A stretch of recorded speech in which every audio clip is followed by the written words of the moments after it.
जरा सोचिए, एक ऐसा साम्राज्य जो लगभग पूरे उपमहाद्वीप में फैला है और आपके पास ना फोन है ना ईमेल। कैसे चलाएंगे आप इसे? आज से 2300 साल पहले मौर्यों ने इसका हल निकाल लिया था और उनका सिस्टम इतना आधुनिक था कि आप हैरान रह जाएंगे। तो आज हम मौर्य प्रशासन की इसी शानदार मशीन को समझने वाले हैं।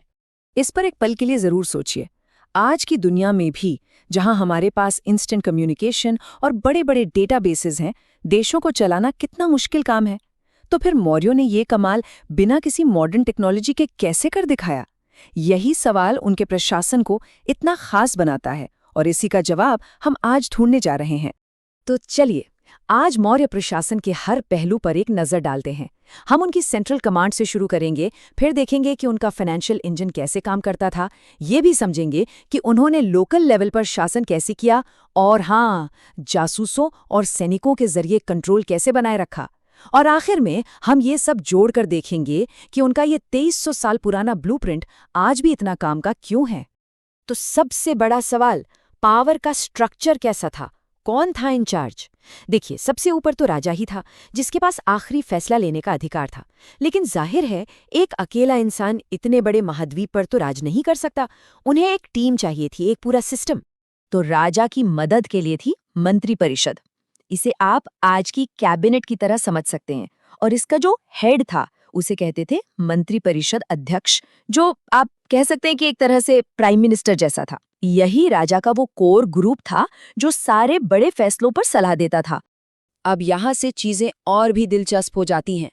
उनकी पूरी ब्यूरोक्रेसी को 2 लेवल में बांटा गया था, तीर्थ और अध्यक्ष।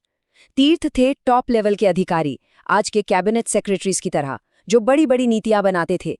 कुल 18 थे ये। और उनके नीचे आते थे अध्यक्ष, जो थे डिपार्टमेंट्स के हेड्स, मतलब वो लोग जो असल में जमीन पर काम को अंजाम देते थे, चाहे वो कॉमर्स हो, एग्रीकल्चर हो या फिर माइनिंग। देखिए, कोई भी साम्राज्य बिना पैसे के तो चल नहीं सकता, और मौर्य ये बात अच्छी तरह जानते थे। उन्होंने एक ऐसा जबरदस्त फाइनेंशियल सिस्टम बनाया था कि खजाना कभी खाली ना हो। तो चलिए जरा पैसे के इस खेल को समझते हैं। इसमें 2 सबसे अहम किरदार थे। पहला, समाहर्ता यानी कलेक्टर जनरल। इन्हें आप आज के रेवेन्यू सर्विस के हेड जैसा मान लीजिए, जिसका मुख्य काम था टैक्स वसूलना। और दूसरा था सन्निधाता यानी कोषाध्यक्ष।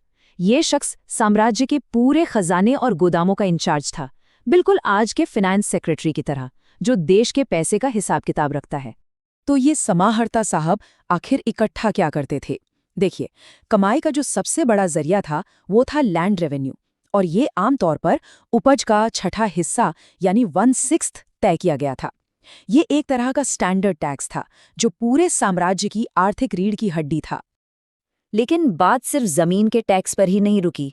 मौर्य प्रशासन ने तो इकोनॉमी के लगभग हर पहलू से पैसा निकाला। कस्टम्स, दुकानें, खदानें, जंगल, फेरी का टैक्स, मतलब अगर किसी चीज से पैसा बन सकता था तो उस पर टैक्स लगता था। अरे वे तो जन्म और मृत्यु का रजिस्ट्रेशन भी करते थे और सामान की बिक्री पर सेल्स टैक्स भी लगाते थे। इससे पता चलता है कि उनका कंट्रोल कितना बारीक था। अब देखिए, कोई भी साम्राज्य सिर्फ राजधानी से तो नहीं चलाया जा सकता। आपको जमीन पर लोग चाहिए जो ये पक्का करें कि पूरी मशीनरी ठीक से चल रही है। तो चलिए देखते हैं कि मौर्यों के ये मैनेजर्स कौन थे। मौर्यों के पास लगभग हर चीज के लिए एक अध्यक्ष या कह लीजिए सुपरिंटेंडेंट था। जैसे नवाध्यक्ष, जो जहाजों को मैनेज करता था, बिल्कुल आज के पोर्ट अथॉरिटी डायरेक्टर की तरह। या फिर सीताध्यक्ष, जो खेतीबाड़ी का काम देखता था, जैसे आज के नेशनल डायरेक्टर ऑफ एग्रीकल्चर। उनकी कामयाबी का राज इसी स्पेशलाइजेशन में छिपा था, हर काम के लिए एक एक्सपर्ट। पूरे साम्राज्य को प्रांतों और जिलों में बांटा गया था। प्रादेशिक जो था वो डिस्ट्रिक्ट मजिस्ट्रेट की तरह काम करता था, जिसका काम था अपने इलाके में लॉ एंड ऑर्डर बनाए रखना और टैक्स इकट्ठा करना। फिर एक था अक्षपाटल यानी अकाउंटेंट जनरल, आज के सीएजी की तरह, जो पूरे साम्राज्य के खातों का ऑडिट करता था।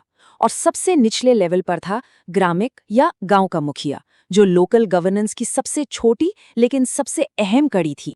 एक अच्छा सिस्टम बना लेना ही काफी नहीं होता, उसे लागू भी करना पड़ता है। और मौर्यों ने ये 3 चीजों से किया: एक बहुत ताकतवर सेना, एक व्यवस्थित न्याय प्रणाली और एक कमाल का जासूसी नेटवर्क। सेना का जो मुखिया था उसे सेनापति कहते थे, मतलब कमांडर इन चीफ। ये राजा के बाद शायद सबसे ताकतवर पद था और उसकी नियुक्ति सीधा राजा करता था ताकि सेना की वफादारी पर कोई सवाल न उठे।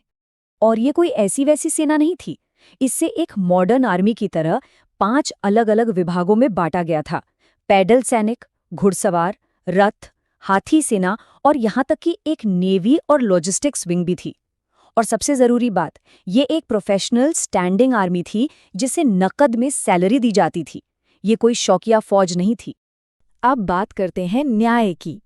व्यावहारिक महामत्त नाम के अधिकारी इस पूरे सिस्टम को देखते थे। हाँ, ये आज की तरह पूरी तरह से इंडिपेंडेंट तो नहीं थी, लेकिन एक फॉर्मल सिस्टम जरूर था। इसमें अदालतें थीं, जज थे और अपराधियों के लिए जेलें भी थीं, जिन्हें बंधनगार कहा जाता था। और अब आते हैं मौर्य प्रशासन के सबसे दिलचस्प हिस्से पर, उनकी इंटेलिजेंस एजेंसी।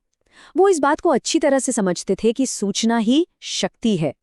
उनका जासूसी नेटवर्क इतना जबरदस्त था कि वो सिर्फ बाहरी दुश्मनों पर ही नहीं, बल्कि साम्राज्य के अंदर के अधिकारियों और आम लोगों की सोच पर भी नजर रखता था। और उनका तरीका देखिए कितना शानदार था। उनके पास 2 तरह के जासूस थे। एक थे संस्थाना, जो एक ही जगह टिक कर काम करते थे। हो सकता है कोई व्यापारी या पुजारी बनकर एक ही शहर में रहते थे और वहां की हर हरकत पर नजर रखते थे। और दूसरे थे संचारी, यानी घूमने वाले जासूस। ये साधु या कलाकार बनकर पूरे राज्य में घूमते थे और जानकारी इकट्ठा करते थे।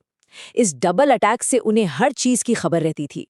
तो जब हम इन सभी टुकड़ों को एक साथ जोड़ते हैं, फाइनेंस, लोकल एडमिनिस्ट्रेशन, मिलिट्री, जासूसी, तो क्या तस्वीर सामने आती है?